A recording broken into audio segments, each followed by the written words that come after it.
তাই আমরা সকলে রাতে চলাচল করবো এবং পরিবেশ রক্ষার জন্য গুরুত্বপূর্ণ ভূমিকা পালন করবো।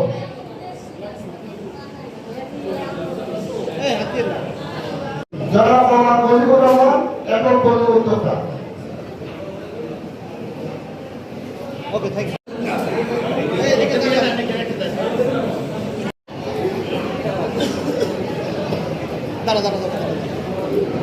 আজকের এই সহায়তা কেবল একটি আর্থিক সহায়তা নয়, প্রতিচ্ছবি।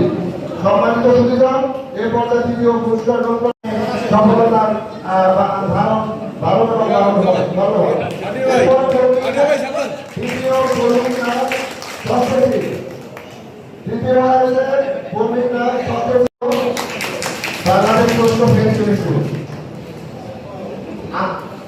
আমরা আমাদের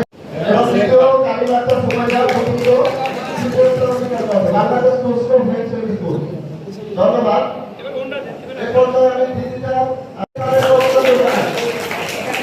এরপর